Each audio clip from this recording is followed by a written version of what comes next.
예수께서 감람산 위에 앉으셨을 때에 제자들이 조용히 와서 이르되 우리에게 이르소서 어느 때에 이런 일이 있겠사오며 또 주의 임하심과 세상 끝에는 무슨 징조가 있사오리까. 예수께서 대답하여 이르시되 너희가 사람의 미혹을 받지 않도록 주의하라.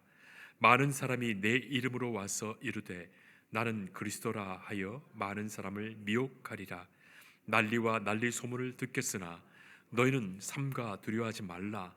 이런 일이 있어야 하되 아직은 끝은 아니니라.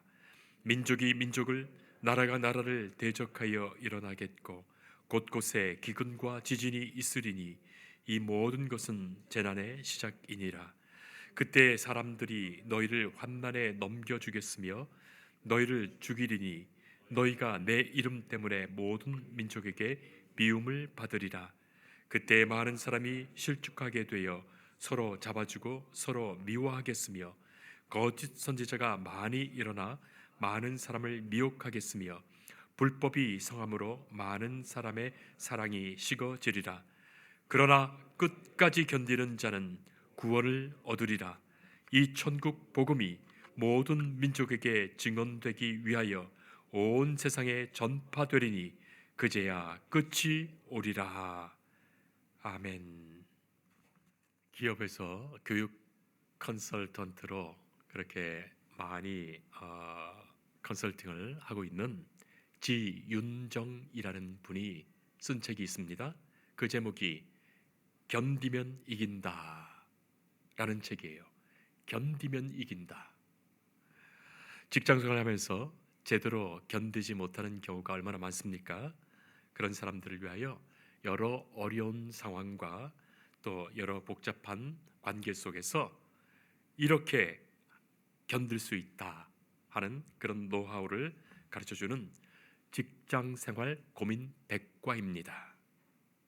그 책에서 저자의 주장은 이것입니다. 견디는 것도 지혜가 있어야 된다. 그리고 이긴 사람이 견디는 것이 아니라 견딘 사람이 이기는 것이다. 그렇게 말합니다.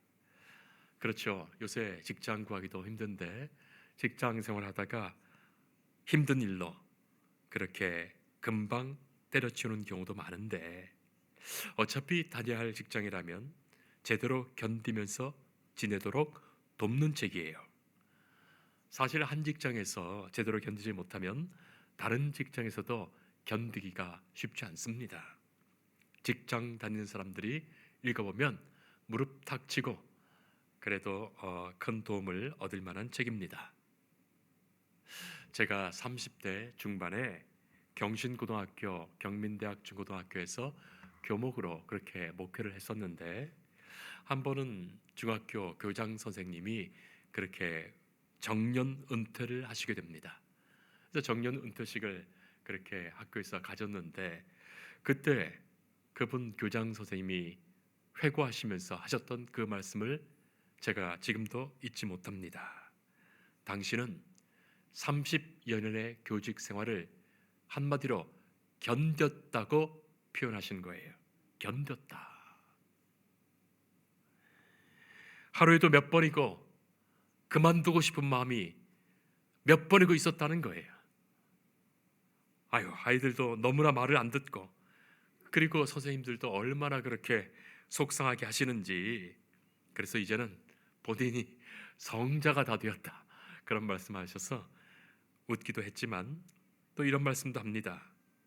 당신은 아침에 학교 출근할 때 학교 오는 거기 학교 앞에 그 개천이 있었는데 그 개천딸이 차 타고 지나오면서 거기에 잠깐 내려서 그 개천 그 난간에다가 자기 속에 있는 간이랑 쓸개를 꺼내 가지고 따뜻한 양지에 이렇게 잘 말려놓고 그러고 학교 들어와서 마치 간쓸개 없는 사람처럼 그렇게 하루 종일 살다가 저녁 때 퇴근할 때 잘 말라진 간쓸개 다시 집어넣으시고 집에 가셨다.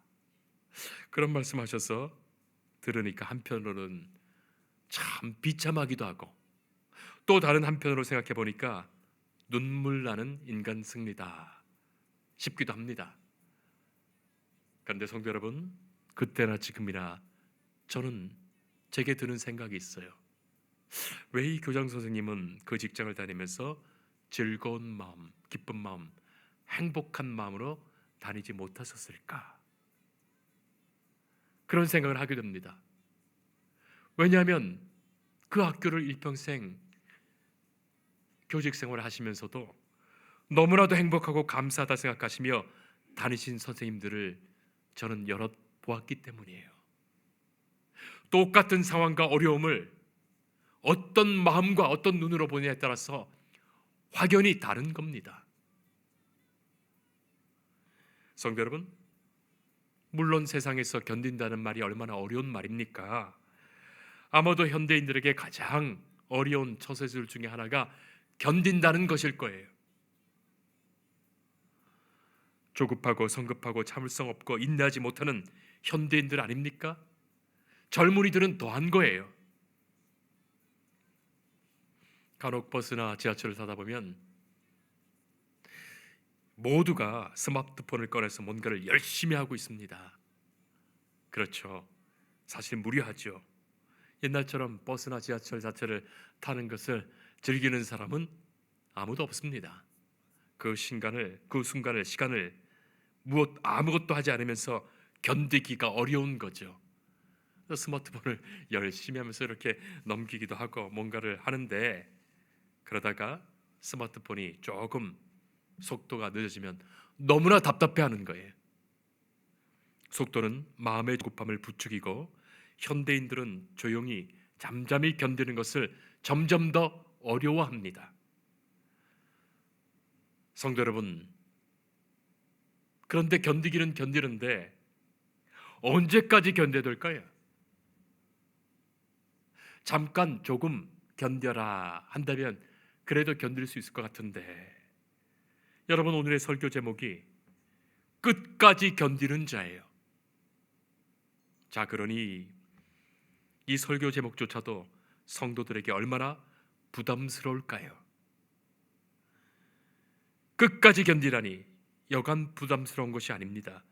옛날 우리의 신앙 선배들은 목숨을 바치며 끝까지 감당했던 일인데 우리는 잠시 견디면서 감당하는 것도 참 어려우니 말이죠. 등산을 하다 보면 한참을 올라갔는데도 아직 다 온 것 같은데도 끝이 멀은 듯 끝이 안 나옵니다.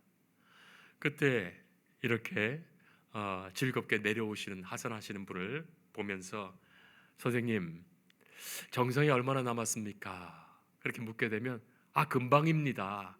바로 앞에 있습니다. 그렇게 말씀하셔서 또 힘을 내서 열심히 걸어 올라갑니다. 근데 한참을 걸어도 가도 정상이 안 나오는 거예요. 그러면 그런 생각이 듭니다. 그분이 나를 놀리려고 그랬나?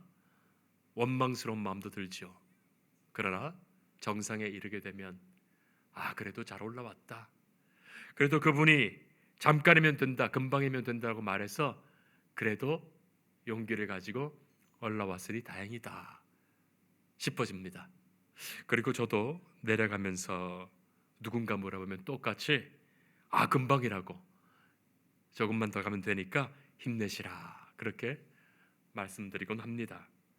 성도 여러분, 세상에 있는 처세술 중에 견딘다는 것, 어떻게 생각해보면 가장 쉬운 일이죠. 견디기만 하면 된다. 그러나 세상에서 가장 어려운 것 중에 하나가 견디는 것입니다.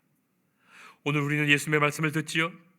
그러나 끝까지 견디는 자는 구원을 얻으리라. 주님 말씀하세요. 여러분, 견디는 것도 이유가 있어야 됩니다.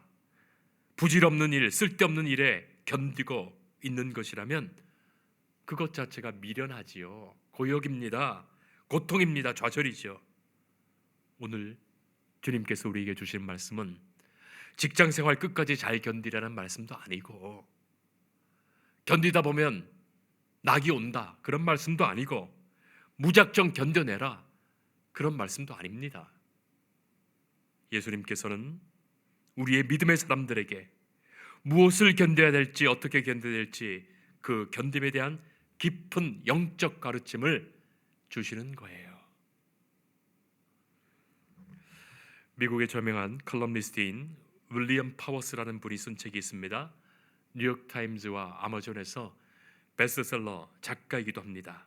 우리말 번역으로 속도에서 깊이로 라는 책이에요. 속도에서 깊이로.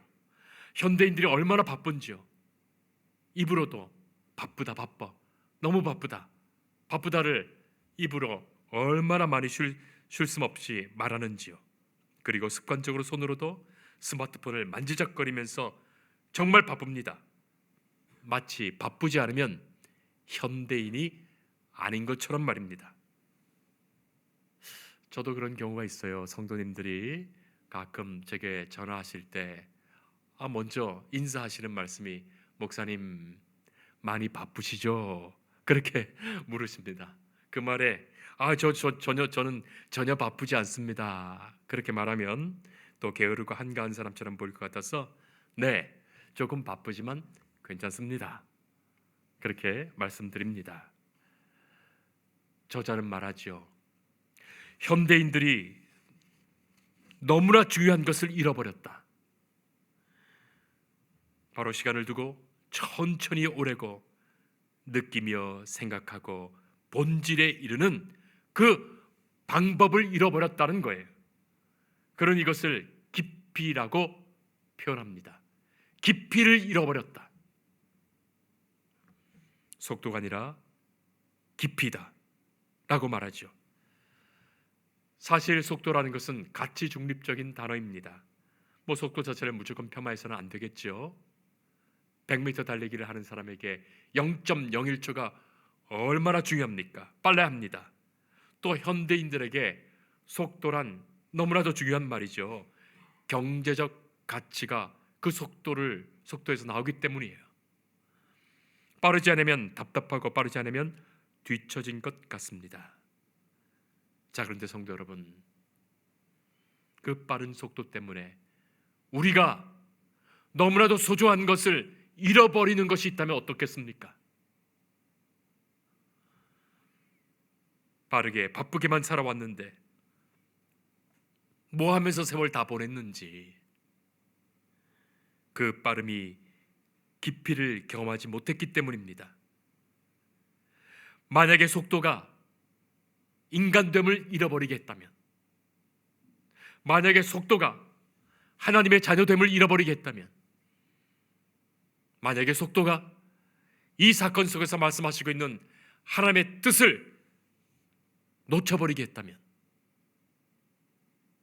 성도 여러분, 우리는 속도를 멈추고 깊이를 추구해야 합니다. 그 깊이는 오랜 시간을 견뎌내는 그 통찰을 통해서 얻게 되는 거예요. 오늘 본문 말씀은 예수님께서 예루살렘 성전에서 바리새인들과 서기관들의 그 그릇된 신앙을 비판하신 후에 예루살렘 성전이 돌 위에 돌도 남게 되지 않을 것이라고 예언하시며 그 비참이 무너지는 모습을 보시는 가운데 통곡하신 후에 제자들을 데리고 감람산에 가셔서 그곳에 앉으셔서 들려주시는 말씀이에요. 제자들이 앉으신 예수님께 나와서 조용히 묻습니다. 주의 임하심과 세상의 끝날에 관한 질문이었어요. 그때가 언제쯤 될 것인지, 그리고 그때는 어떤 일들이 있을 것인지 그렇게 여쭌 거예요. 성도 여러분, 초대교회 성도들은 바로 그날을 기다리며 살았습니다. 예수님 오실 날을 기다리며 살았어요. 날마다 주님 오시옵소서 기도하며 살았던 거예요. 하나님께서 열어주신 파루시아, 그날을 생각하며 아멘 주 예수여 오시옵소서 마라나타 신앙으로 살았습니다. 여러분들은 어떻습니까? 예수님 오시길 기다리십니까? 오늘 주님 오시기를 기다리십니까? 주님, 이 자리에 예배하는 이 시간에 주님 오시옵소서 기다리십니까? 만약 그러시다면 사실 언제 죽어도 괜찮은 거예요. 어서 빨리 천국 가서 주님 뵐 것이니 말입니다. 며칠 전에 중국 상하이에서 일본 도쿄로 가던 항공기가 기내 여합 장치 이상으로 긴급히 비상 착륙하는 그 과정에서 기체가 8,000m를 갑자기 급 강하게 됩니다. 승객들은 완전히 공포에 빠지고 소리를 지르고 그 긴급한 상태에서 천정에 산소 마스크가 떨어집니다. 승객들은 극심한 불안에 사로잡히게 됩니다. 어떤 승객들은 유언장을 남깁니다. 어떤 승객들은 소리를 지르며 괴로워했고, 또 어떤 승객들은 휴대폰에 마지막 목소리를 녹음합니다. 어쨌든 승무원 191명이 모두가 무사히 비상 착륙을 했는데, 여러분들이 그 자리에 있었다면 어떻겠습니까? 여러분들은 어떻겠습니까? 지금까지 함께 하신 주님의 은혜를 생각하며 감사드리고, 내 남은 모든 것도 주님 인도해 주실 것을 믿습니다. 기도하며 지금 내가 다른 곳 가지 않고 바로 이곳에서 직행으로 주님 뵙는 천국에 가게 되니 주님 뵙는 그 은혜에 감사하며 즐거운 마음으로 그 시간을 맞을 수 있으시겠습니까? 만약 그렇지 못한다면 죄가 많아서 그런 거예요. 아직도 주님 뵙기 죄송하고 아직도 두려운 거예요. 남겨둔 걱정거리가 많은데 그것 주님께 맡기지 못하는 거예요.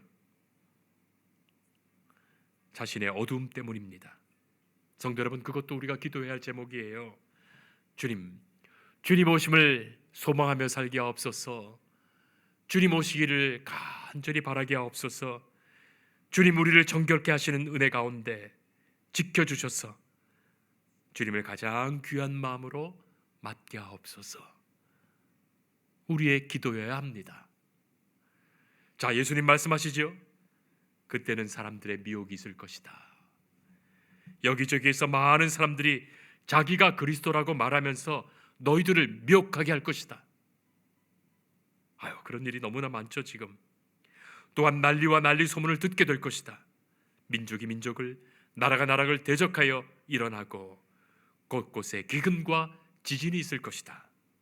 그때 환난이 있고 예수를 믿는다는 것 때문에 미움을 받고 심지어는 죽이기까지 하고 그것으로 인해 사람들이 많이 실족하고 서로 미워할 것이다. 거짓 선지자가 미혹하게 하고 불법이 상하고 마침내는 사랑이 식을 것이다. 성도 여러분, 사랑이 식어 사랑을 볼 곳이 없어지는 거예요. 그리고 그런 재난과 전쟁과 환난이 있어야만, 이런 일이 있어야만 천국의 복음은 모든 민족에게 증언되고 온 세상에 전파됩니다. 그것이 주님의 말씀이에요. 오늘 14절에 이 천국 복음이 모든 민족에게 증언되기 위하여 온 세상에 전파되리니 그제야 끝이 오리라. 솔직하게 말해서 건강해서 예수님 잘 믿는 사람 없어요. 부자라서 예수님 잘 믿는 사람 없습니다. 높은 지위와 명예를 가지고 예수님 잘 믿는 사람 없어요.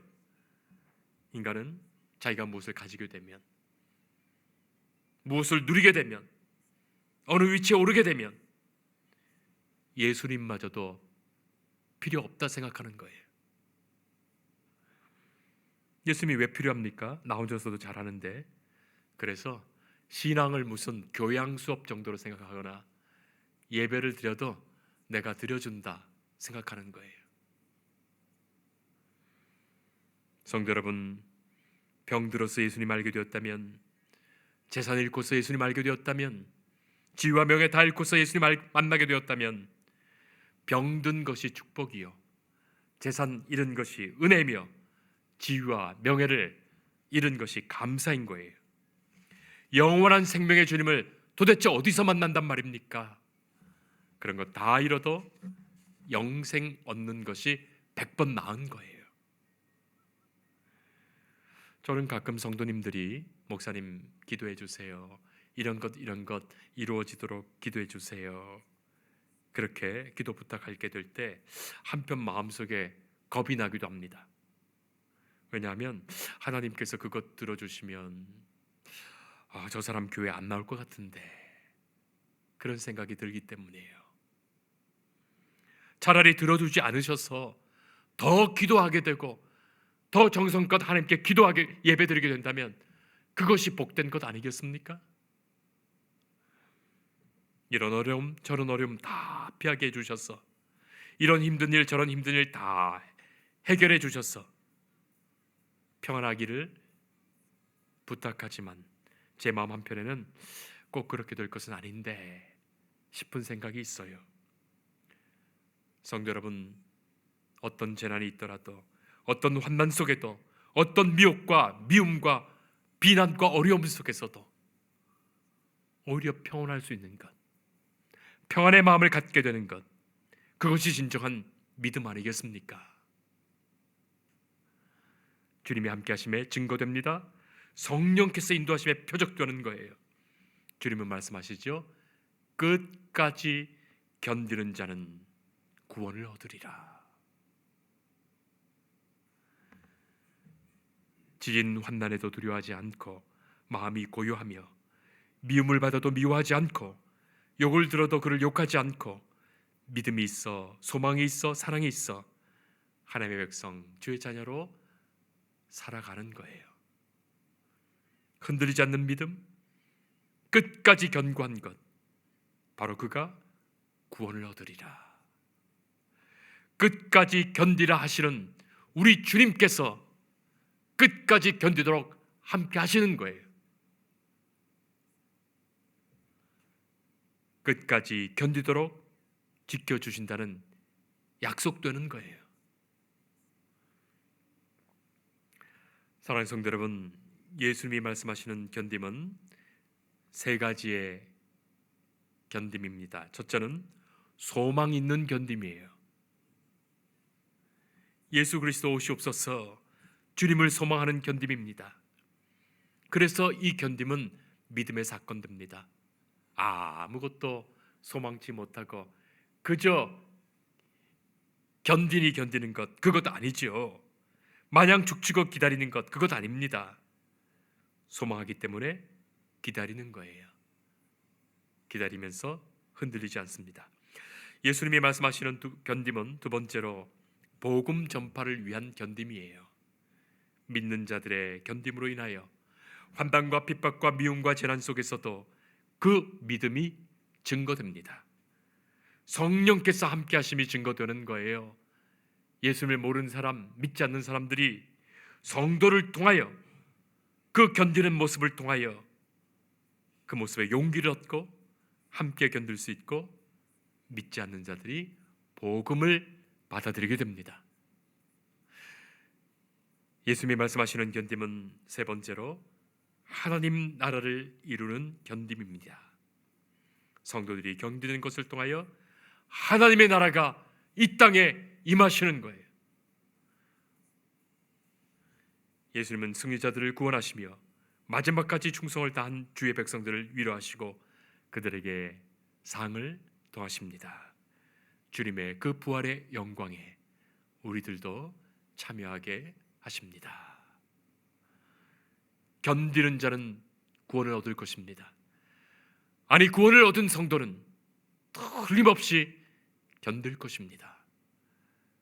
주께서 함께 하시며 성령께서 지켜주십니다. 그 은혜로 살아가는 우리의 생이 되기를 축복합니다. 기도하겠습니다. 하나님, 주께서 우리를 당신의 자녀로 삼으시기까지 오랜 시간을 인내하시며 기다리시며 마침내 이루셨습니다. 우리가 끝까지 견디며 기다리는 중에 하나님의 나라를 온전히 소망하게 하시고 주의 복음을 전파하며 주의 나라가 임하는 역사를 보게 하옵소서. 세상의 환난과 시험과 고난과 미움과 거짓 앞에서도 우리가 예수님 바라보게 하시고 주님 오심을 땅끝까지 전하게 하옵소서. 예수님 이름으로 기도합니다. 아멘.